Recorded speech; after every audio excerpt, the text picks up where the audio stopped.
Bonjour à tous et à toutes, c'est le thé et bienvenue dans une nouvelle vidéo. Attends, je la refais. Bonjour à tous et à toutes, c'est le thé et bienvenue dans une nouvelle vidéo. Générique.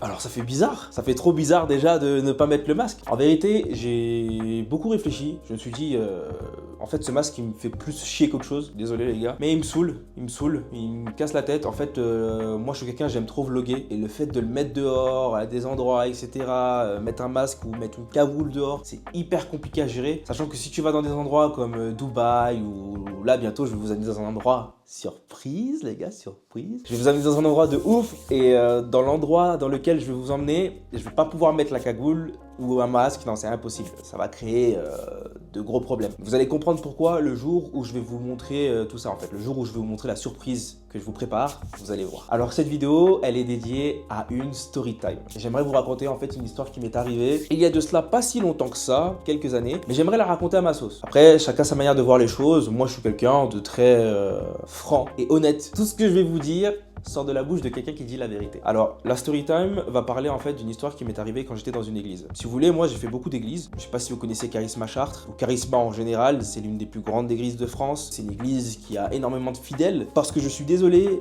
au niveau de cette église-là, je peux plus parler de personnes qui viennent à l'église juste parce qu'ils ont envie d'entendre la parole de Dieu. Là, je parle de fidèles parce que ça va très loin. Bref, si vous voulez savoir, allez vous renseigner sur les sites, vous allez comprendre. J'ai pas envie d'aller dans ce débat-là. En tout cas, j'ai fait Charisma pendant une année, même pas, et après je me suis engagé dans un service militaire, donc automatiquement en fait je suis allé de moins en moins à l'église, je pouvais plus trop y aller avec les missions, etc. Et puis quand t'es à l'armée, on va pas se mentir, c'est très compliqué de se dire qu'il faut aller à l'église tous les dimanches parce que tu penses à beaucoup de choses, et surtout quand t'es première classe, parce que moi je suis rentré à l'armée en tant que militaire du rang. Pour ceux qui connaissent pas, dans l'armée t'as des grades, si tu veux t'as des groupes de grades, t'as militaire du rang, sous-officier, officier. Et dans les militaires du rang, t'as tout ce qui est première classe, caporal, caporal-chef, voilà. Tout ça pour vous dire que, à ce moment-là, voilà, j'allais pas trop à l'église. J'ai eu mon service militaire, après je suis sorti de ce service militaire-là, et j'étais un peu perdu dans ma foi. J'étais vraiment perdu, il fallait que je trouve un moyen, en fait, de retrouver une foi en Christ. Que je me remette à lui en fait, mais vraiment. Et je m'étais dit, actuellement,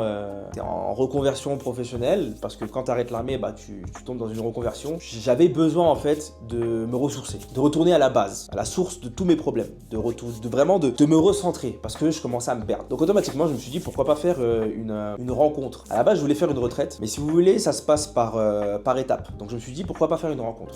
Donc j'ai fait une rencontre. Si vous voulez, vous avez la rencontre, la retraite, etc. Donc je me suis dit, pourquoi pas faire une rencontre. Je suis parti faire une rencontre. Et je suis allé dans une église. L'église, les gars, je ne la citerai pas. J'ai pas envie de leur faire des problèmes. C'est pas mon but. Vous faites ce que vous voulez. Je n'incite personne à quoi que ce soit. Je vais pas dire, ouais, cette église, elle est nulle, cette église, elle est bien. Non, non. Moi, je te donne mon expérience, ma vision des choses. Si vous voulez, je suis entré en contact avec cette église. Donc, je les ai appelés et j'ai dit, voilà, écoutez. Je dis oui, bonjour, j'aimerais avoir des renseignements concernant la rencontre que vous organisez, etc. Et moi, en fait, ça m'a étonné parce que la personne qui était au téléphone, c'est le pasteur que j'ai au téléphone directement. Moi, c'est rare que quand t'appelles une église, bam, t'as le pasteur. À chaque fois, t'as l'intermédiaire, etc. Et là, j'avais le pasteur directement. Et là, j'étais étonné parce que le pasteur, il parlait comme un mec de cité. Le mec, il m'a dit directement. Ah ouais, frérot, t'as besoin de quoi, dis-moi et tout. Écoute, la rencontre, c'est ça, pour payer ses temps, etc., etc. Bizarre pour un pasteur, hein, il parle bizarre. Je me suis dit, bon, écoute, j'étais étonné. Du coup, il m'a donné les renseignements et tout, ça s'est fait comme ça. Et puis, au fur et à mesure, je me suis dit, bon, écoute, je vais aller et je vais voir comment ça se passe, quoi. J'ai fait la rencontre et tout. La rencontre s'est très bien passée. Je vais pas mentir dessus, la rencontre s'est très bien passée. Séance de prière acharnée comme pas possible. On a jeûné, je crois, le premier jour. On était dans une chambre où il y avait que des garçons. Bien évidemment, les chambres étaient séparées. On s'est pas retrouvés avec les meufs, les gars. Hein. Ça reste une église, hein. Donc on s'est retrouvés avec les gars, on discutait, on parlait de nos problèmes. Il y en avait un qui avait fait de la prison à Londres. Chacun avait un parcours incroyable, atypique. Et c'était hyper motivant. Tu te disais, mais en fait, t'es pas le seul à avoir des problèmes. T'en as, ils ont des problèmes plus graves que toi. Bien évidemment, là, je me compare pas, mais vous voyez ce que je veux dire. Et la rencontre s'est très bien passée. On a vécu le baptême de feu. Je me suis baptisé ce jour-là aussi. Je me suis baptisé ce jour-là. C'était l'un des plus beaux jours de ma vie. Je me suis baptisé et j'ai vraiment ressenti la présence de Dieu dans cet endroit-là. Il faisait chaud, on avait mal à la tête. C'était vraiment un truc, vraiment, je ressentais la présence de Dieu. Je me suis dit, waouh, j'ai trouvé ma famille, j'ai trouvé mon église. Enfin. Les jours sont passés et je commençais à m'intégrer de plus en plus dans l'église. Je commençais à m'intégrer de plus en plus. À savoir que dans cette église-là, on était très peu. On était une 10-15aine. Et on évangélisait beaucoup. Pour ceux qui savent pas ce que c'est évangéliser, c'est aller dans les rues et proclamer la parole de Dieu aux gens. Proclamer la parole de Dieu. C'est-à-dire qu'on allait dans les rues, on allait, je sais pas si vous connaissez Place de la Riponne, et on parlait aux gens qui étaient dans la rue, que ce soit les SDF ou les gens lambda qui traînaient dans la rue. Hein. On leur parlait, et on leur proclamait la parole de Dieu, on priait pour eux et on faisait en sorte qu'ils comprennent que Dieu est là pour vous, Jésus revient bientôt, viens à nous, on peut t'apporter la foi en Dieu, la foi en Christ, on peut t'apporter une famille, enfin tout ce qui fait du bien à entendre en fait, tout ce qui encourage à venir vers nous. Donc je vais avancer le truc pour pas trop vous perdre, mais voilà, je commençais à servir dans l'église. Donc quand je parle de service, c'est que je commençais vraiment à venir déjà de manière très assidue, je suivais des cours bibliques avec le pasteur directement et on était en groupe, on était en train d'apprendre la parole de Dieu, mais franchement là je vous dis, il n'y a rien de mal dans tout ça, pour l'instant tout était mais nickel. Vraiment je me sentais bien, tout allait bien, il n'y avait aucun problème, enfin de mon côté comme de leur côté. Franchement à ce moment-là il n'y avait aucun souci. Le temps passe, je continue à aller à l'église et moi si vous voulez à ce moment-là j'avais un travail où je travaillais le samedi et le dimanche. Pour ceux qui ne connaissent pas, je travaillais dans une station-service et là aussi j'ai une story time à vous raconter dans cette station-service, ça vient juste de me revenir et il faut que je le note ça, story time, c'est noté. Ouais donc si vous voulez, on était dans un groupe où on discutait, il n'y avait aucun problème, jusque là il n'y avait aucun souci. Mais comme je vous ai dit, je travaillais en fait les samedis et les dimanches en station-service, du coup c'était très compliqué en fait de pouvoir venir tous les jours. Et là, le pasteur il demandait à venir tout le temps. C'est-à-dire que il y avait les rendez-vous le mercredi, il y avait l'évangélisation le jeudi. Et moi les gars, j'habitais vers Genève. Et l'église en question était à Lausanne. Donc je faisais les allers-retours tous les jours. C'est pour ceux qui connaissent, c'est à peu près 20-30 minutes de voiture. En termes d'essence, c'était colossal. Tous les mois, je dépensais une chier d'essence. Mais je me disais quoi? Je me disais, c'est pour Dieu, je le fais pour Dieu, je le fais pour Christ, je le fais pour ça, j'y vais. Donc je le faisais. Et à un moment donné, ça commençait à devenir trop compliqué parce que j'étais plus trop là. Et vu que j'étais un serviteur de Dieu, il me demandait d'être là vraiment beaucoup trop souvent. Ça commençait à devenir trop compliqué. Je pouvais pas dire à mon boss, non, je vais pas venir. Écoute, je viendrai pas. J'ai pas envie de venir. Là, je dois aller à l'église et tout. Vous savez comment c'est en Suisse. Enfin, pour ceux qui travaillent en Suisse, vous savez très bien comment c'est. Si tu dis ça à un de tes boss, lui, il va faire un raccourci tout simple. Dehors. En Suisse, la plupart des entrepreneurs ou la plupart des gens qui ont des entreprises, ils sont là pour l'argent. Quelqu'un qui travaille pas, ils le mettent dehors. Donc du coup, c'était ça le problème. Et je venais de moins en moins à l'église du coup. Là, je vous abrège l'histoire. Il y a eu beaucoup d'histoires, mais je vous abrège l'histoire pour que vous compreniez un peu. Donc je venais de moins en moins à l'église, ça commence à devenir très compliqué. Et automatiquement, je me suis dit que ça va me poser problème. Je savais que ça allait me poser problème. Je savais très bien que tôt ou tard, ça allait me retomber dessus. Mais c'est pas grave. J'ai continué à faire comme ça et je lui ai expliqué que c'était compliqué, que je pouvais pas être là tout le temps.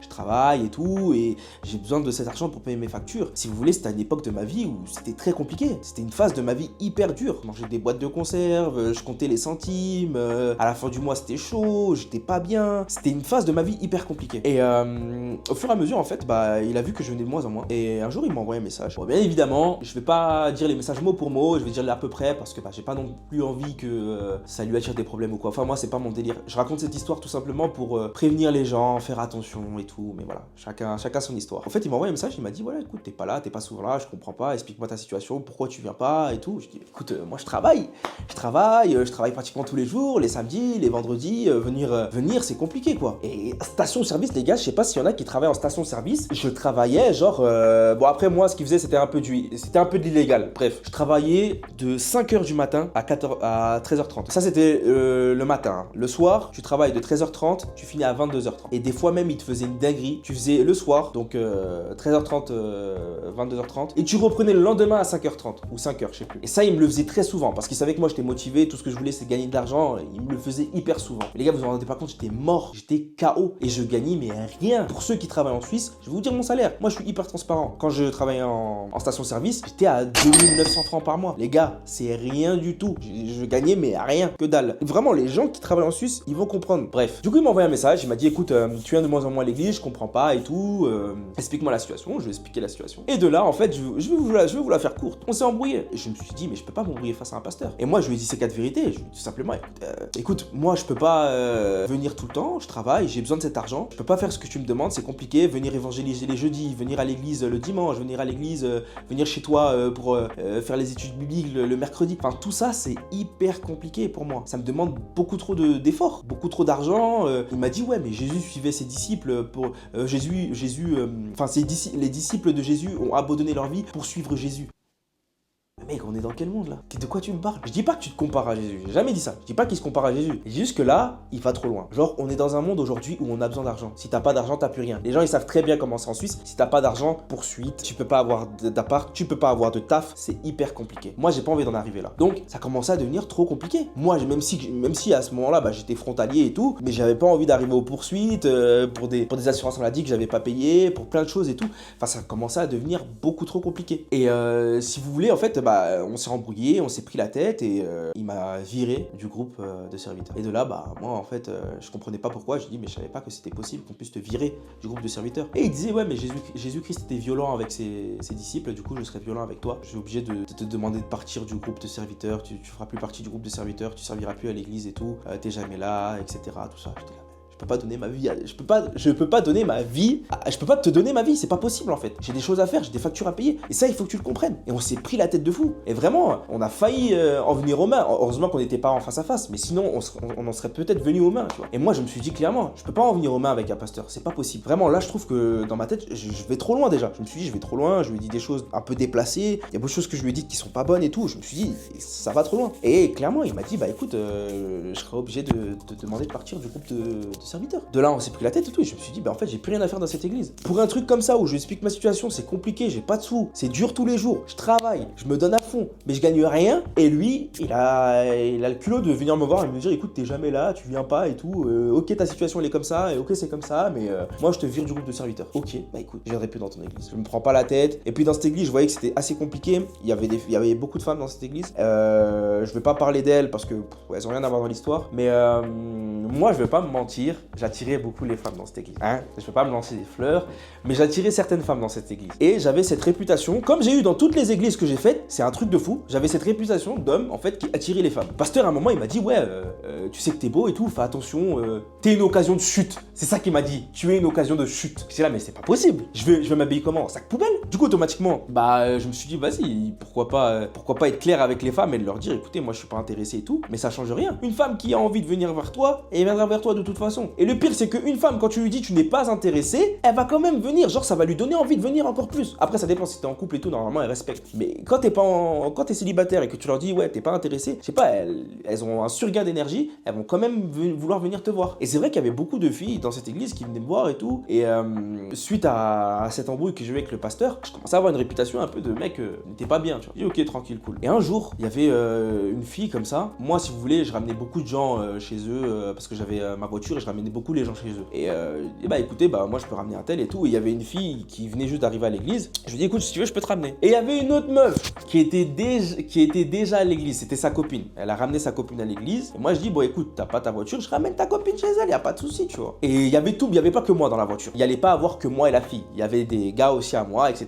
Il y avait une autre meuf, enfin, on était mélangés. C'est pas comme si je me retrouvais que seul avec elle, tu vois. J'ai fait les choses bien. Et l'autre meuf, elle a dit à sa copine je te déconseille d'y aller, non, n'y va pas, viens on rentre et tout, viens on rentre, n'y va pas avec lui et tout, n'y a c'est quoi ça? C'est quoi ça? Tu me fais passer pour qui? Et puis la meuf, en plus, elle est hyper gentille, vas-y, je viens avec toi et tout, tu me déposes là et tout. Aucune ambiguïté, rien du tout, je sais pas ce qu'elle s'imaginait ou quoi, mais elle m'a fait passer pour un mec. Bref, tout ça pour dire que tout ça là, tous ces événements mélangés, et encore, il y a beaucoup de choses que je raconte pas parce que j'ai pas envie de salir l'image de cette église, parce que je pense qu'en regardant cette vidéo, peut-être qu'ils vont se sentir visés, et franchement, c'est le but, que vous vous sentez visé, mais j'ai pas envie de salir cette église. Moi, je raconte juste mon expérience sur ce qui s'est passé. Bien évidemment, je dis pas que cette église elle est mauvaise. Non, loin de là. Je pense que c'est une église magnifique et qui fait des belles choses. Là, je vois aujourd'hui qu'elle grandit. Moi, je suis fier d'eux. Je suis content pour eux même. Y a pas de souci. Mais je raconte mon expérience. Et pourquoi je raconte mon expérience? Parce que faites attention. Il y a beaucoup d'églises. Vous allez venir dedans, etc.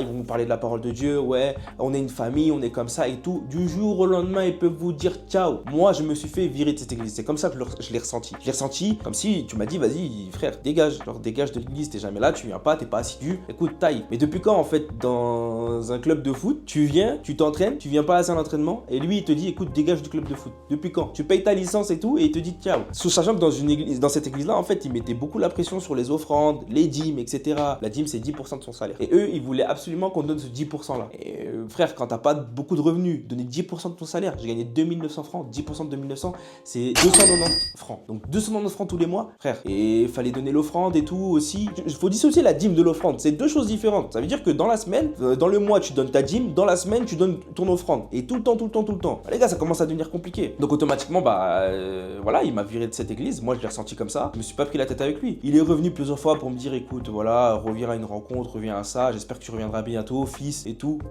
Moi, je me suis pas pris la tête, je sais que je reviendrai plus jamais dans cette église, ça c'est hors de question. Les églises, en tout cas, c'est terminé pour moi. Je préfère prier mon Dieu chez moi, faire le nécessaire chez moi, vivre ma foi à fond chez moi, dans mon lieu secret, plutôt que d'aller dans des églises, d'essayer de m'associer à des groupes. Et au final, en fait, ça parle derrière tes fesses. En fait, c'est juste parce qu'on est humain. Et c'est ça qu'il faut comprendre. Dans une église, on n'est pas des esprits spirituels hyper avancés. On est des humains. On est un corps, on est des humains. Donc l'humain, il réfléchit différemment d'un esprit saint. C'est ça qu'il faut comprendre. Quand tu arrives dans une église, tu vas rencontrer les gens la première fois, ça va rigoler, ça va être content, ça va être fier de toi et tout. Et attends quelques jours, tu vas voir la différence, comment ça va passer. Tu vas voir comment ça va se passer au fur et à mesure des jours. Ils vont te connaître, ils vont apprendre à te connaître, etc. Tout va changer, tout va être différent. Une fois que tu vas un peu t'associer aux gens, entraîner de plus en plus avec eux, ça va devenir sectaire, ça va devenir bizarre. Et même toi, on va te voir en bizarre. Parce que t'es avec ce groupe de gens. Et quand tu vas avec les autres, ouais, non, ne va pas dans le monde, ou etc. Enfin, moi, je pense qu'il faut pas non plus être extrémiste à fond. Et moi, je pense qu'aujourd'hui, dans les églises, c'est ce qu'ils veulent, que les gens soient extrémistes. Moi, aujourd'hui, je préfère vivre ma religion chez moi, à 100%. Lire ma Bible, prier, louer Dieu chez moi, sans avoir à aller dans une église et être déçu, en fait. Mais moi, en fait, je suis pas déçu des églises, je suis déçu de l'humain. De l'humain qui dirige l'église. Aujourd'hui, quand tu vas dans une église, les pasteurs, ils sont idolâtrés. Et j'ai l'impression qu'ils sont plus idolâtrés que Dieu. Aujourd'hui, tu vois des pasteurs qui sont gardés par des gardes. Genre, ils ont des gardes du corps à côté d'eux. Mais il faut arrêter d'idolâtrer les gens. Et quand tu vas dans toutes les églises, tous les fidèles idolâtrent le pasteur. Ils idolâtrent le pasteur et ils idolâtrent la femme du pasteur. Ah, c'est le pasteur et tout. Attends, mais faut préparer ça. Ah, mais faut bien mettre. Ah, mais attends, il a besoin d'eau. Attends, faut faire attention. Ah, mais faut courir. Le pasteur, il fait, ça court. Et en fait, on arrive dans une époque où on se rend pas compte de ce qui se passe. Allez dans les églises, vous allez voir. Mais en tout cas, ma religion, je vais pas dire qu'elle est bizarre, mais je trouve que c'est dommage. On est en train de détruire ça. On est en train de casser ça. Chacun son avis sur la situation. Voilà. En tout cas, j'espère que tu as apprécié cette vidéo. Et j'espère que tu as apprécié mon visage. C'est la première fois que vous voyez mon visage en vidéo. C'est vraiment un truc de fou. Nouveau décor aussi. D'habitude, je filme pas comme ça. Mais bref. En tout cas, je sais pas si t'aimes ce genre de vidéo, mais moi, la vidéo YouTube, j'aime trop. C'est une dinguerie. Peace out, les kids.